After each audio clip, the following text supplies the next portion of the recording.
Now, the question I was asked to address was, has HELE peaked? Well, on the face of it, it's a very simple question, but the answer is rather more complicated and nuanced than you might expect, but it's one we'll try to address. So put simply, does HELE, and indeed coal-fired power generation in general, have a future? We'll look at why, despite the seemingly constant criticism, coal-fired power generation persists, and we'll briefly reflect on some of its advantages and drawbacks. Now, based on some of the findings of my HELE market potential report from earlier this year, we'll look at the main forms of competition coal power faces, and we'll consider where the biggest potential markets lie and the type and scale of technology involved. And finally, we'll try to reach some conclusions. So why does coal power continue to be used in so many parts of the world? What's the attraction? Well, there's no denying that it's facing significant challenges in some countries and often has stiff competition from other forms of energy, such as natural gas, nuclear power, and intermittent renewables. And although its use in some economies is declining, in others, its importance as an affordable, reliable source of energy is being maintained or even increased. The reasons behind this can vary depending very much on the particular country and the individual circumstances, but some of the main reasons are these shown here.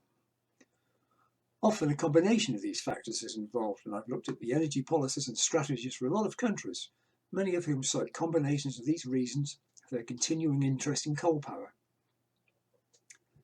A particular issue that often comes up is energy poverty, something that's still remarkably widespread. And although estimates tend to differ, possibly up to 1.1 billion people around the world still lack a reliable, affordable, adequate supply of electricity, something that in this day and age is vital for sustainable economic and social development. We tend to hear a lot about villages, say, in rural Africa adopting solar power. And while there's no denying that it can clearly make a difference, it might only be economically and technically possible to light a few houses or communal buildings. What it generally won't do, without significant investment, is power any serious economic development in a region, or indeed improve farming and food processing methods, for instance, things that can seriously improve a population's quality of life. Now, as we're all well aware, in many parts of the world there's growing emphasis on the greater deployment of renewables, such as wind and solar power. However, both are weather dependent, therefore both are inherently intermittent in the way they operate. This means there's a need for a secure backup supply of electricity to compensate for low or fluctuating levels of output from renewables and provide stability to the grid. Now, particularly since the Paris Agreement, many national governments have announced plans for a significant increase in the level of these. Some have suggested phasing out fossil fuels entirely, planning to base their future economic well-being almost completely on renewable sources. However, this can be a risky strategy, and events can quickly change the situation. Take, for example, here in the UK, where the government intends to achieve carbon neutrality by 2050, partly by phasing out coal. Now, we've all seen the headlines, but something that seems to attract little media attention is the fact that in the past few months, the UK set a new record for electricity imports, which does little for energy security and balance of payments. By the end of this year, around a quarter of the country's electricity could be coming from overseas. Now, like many others, the UK government frequently installs the virtue of wind power, but of course this can't always be relied on. And only recently, when output from wind suddenly dropped dramatically, the UK's national grid was forced to fire up two of the country's remaining coal-fired power stations to compensate for the loss. Something, surprisingly, that didn't seem to make it onto the front pages of the newspapers. The other big competitor is natural gas. This is often touted as the future of much of the power industry, with many governments announcing plans to use it to replace coal power. Again, changing circumstances can quickly alter the situation. You only need to look at what's happening in Europe at the moment, for instance, where a massive surge in gas demand has pushed prices up sharply. And as a result, recent months have seen coal generation across many parts of the continent actually increase. A combination of historically high gas prices and underperforming renewables suggests that this situation is likely to continue for some time, with coal-fired plants set to ramp up at the expense of natural gas. In Germany, for example, this has already happened, and coal and lignite have taken a share from gas in the energy mix. In the Netherlands, for a time, coal-fired generation recently surpassed gas, and so on. So it's all very well announcing plans to eliminate coal and replace it with gas, but in reality, it may not always be that simple.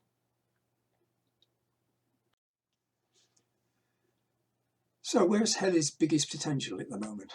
Well, much of the mainstream media and a lot of politicians would have you believe that coal power is on the verge of extinction. And despite the cancellation of a number of high-profile projects, coal power is not going to disappear anytime soon. In a number of major economies, it remains a major driver. Put simply, it's impossible to eliminate without reliable, affordable alternatives. So here are some of the biggest potential markets for new HELE capacity. They'll be well known to all of you. There's China, India, Turkey and Indonesia, as well as a surprising number of other countries with more modest plans. There are still major pipelines of coal power projects at various stages in their development in different parts of the world. And even though there have been quite a few cancellations during the past 6 months or so, there are still a significant number of major projects that are considered to be live. But alongside these bigger projects, there are also numerous, albeit sometimes smaller capacity, coal power projects proposed or being developed in other parts of the world. And these countries shown in the lower box are just some of them. Some of these are still at early stages in the process, and doubtless combinations of environmental objections and funding issues will see some fall by the wayside. But I think a reasonable number are likely to go ahead, based on coal's availability and cost effectiveness. Now, as I just mentioned, determining whether HELE has yet reached a peak can be a bit tricky. As we've heard, the situation in some countries can change literally almost overnight as a result of political, environmental and economic pressures. Pakistan is just one such example of how things can alter. In this case, the situation developed a few months after my HELE market potential report was published earlier this year. Now, in Pakistan, coal has become an important driver of the country's economy, an integral part of its energy mix, and the discovery and exploitation of indigenous tar coal has proven to be vital in helping to meet the country's growing energy demand. Not long ago, there was an impressive list of proposed coal power projects. However, really quite unexpectedly, the government suddenly announced that it wouldn't approve proposals for any new projects, apart from some that were already underway. Several proposed China-Pakistan economic corridor power projects totaling 2.6 gigawatts were cancelled.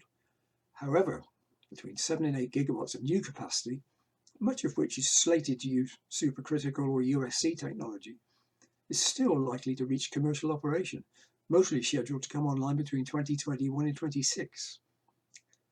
So even though for a time the headlines were dominated by power sector cancellations, as things stand at the moment, a significant amount of new capacity based on HELE technology is still on its way.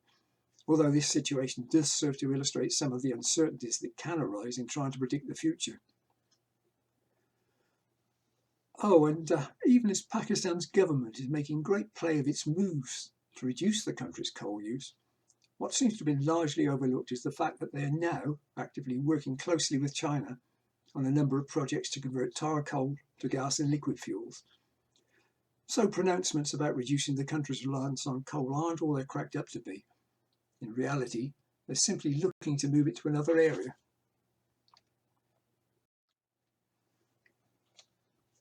Now, one of the arguments cited against new coal power is that modern HELE plants may simply be too big for a particular market where demand may at best be perhaps modest.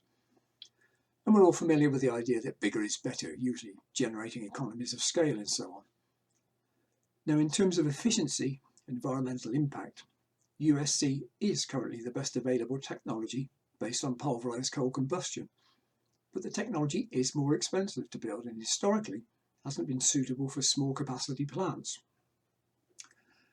However, there's interesting work underway to develop very efficient coal power systems with high efficiency and lower environmental impact, but of smaller capacity, ideally suited to many smaller economies and potentially various developing nations.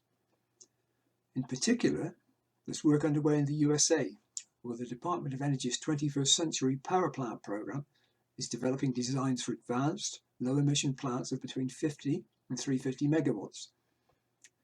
Currently, 7 projects have been identified that need component development, and 4 FEED projects are ongoing. The scale of some of these concepts appears to make them ideally suited for use in developing economies, and they have the potential for cost-effective deployment in some locations that currently lack an electricity supply. Although these advanced designs are still at a relatively early stage, it'll be interesting to see how they develop and where they might find markets, perhaps making inroads into areas where a coal power sector hasn't been so far been a major player. There are also several other small capacity HELE-based systems already available commercially that include USC-based units as small as 315 megawatts, and ones currently being built in Indonesia, as well as supercritical units of 350 megawatts in use or planned in countries that include Morocco, Pakistan, Serbia, and Cote d'Ivoire, amongst others. And alongside this, Chinese suppliers are also producing supercritical CFB boilers, some as small as 350 megawatts, and to date more than 80 have been supplied to domestic and international markets. So overall, the availability of such smaller units has the potential to open up some interesting new market areas.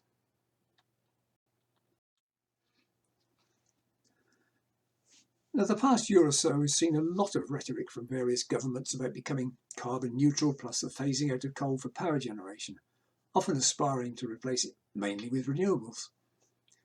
There have been a host of headlines from the mainstream media suggesting that coal's days are numbered and that its end is imminent, and I suspect that a lot of the general public believe this to be the case. But it's never that simple. True, coal use is declining in some major economies, mostly relatively wealthy Western nations that can afford to make such a transition. Most of these have energy mixes that include alternative sources capable of picking up demand when output from renewables falls off. But a major shift to intermittent renewables is likely to be much more difficult for economies that rely heavily on indigenous coal for their electricity, or in poorer developing nations desperate for an affordable, reliable source of power. There are many of these that suffer from extreme energy poverty, even some that supposedly have a functioning energy sector. And a case in point here is Zimbabwe, where most of the population is currently experiencing up to 12 hours a day load shedding. And it's the same situation being played out in many other places. Although coal power is declining in some major economies, there are many others, albeit mostly smaller ones, where its use for power generation hasn't been discounted. Indeed, in some economic and social pressures, along with positive government policies, are keeping coal power very much alive. Just a single modern coal plant has the potential to change people's lives immeasurably. Unfortunately, not all of these projects will rely on HELE technologies, and despite its clear advantages, less efficient subcritical systems will still probably be used for some projects. There's a clear need to promote the use of HELE wherever possible. So what does the future hold? Well, I firmly believe that coal power and HELE still has an important role to play, at least for the foreseeable future. There are still many projects and proposals in the pipeline, many due to come online in the next 5 to 10 years. A few days ago, I came across an interesting report that had looked into investment in a number of countries. This concluded that, despite the headlines, the financing of coal power projects in Asia and Africa has continued to increase for more than a decade, and that there's been a significant investment in coal power, especially in countries with high rates of energy poverty. What was a little surprising was that Chinese financial institutions accounted for only about 40% of the total, with much of the balance coming from other internal and international sources. Of course, the situation continues to develop, especially in light of China's recent announcement that it will no longer fund overseas coal power.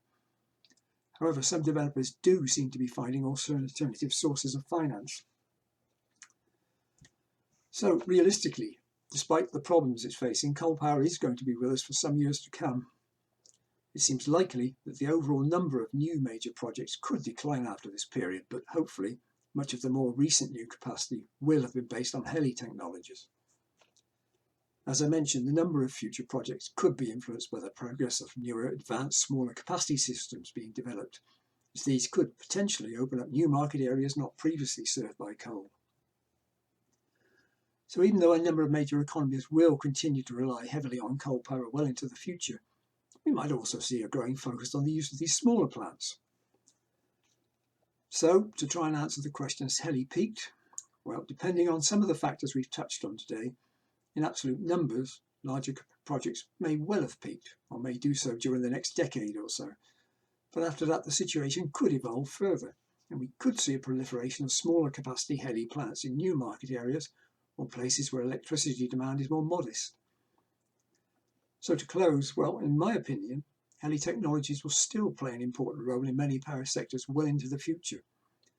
Coal power is not going away anytime soon, although the future global power sector may look somewhat different from today's. Thank you very much for your attention.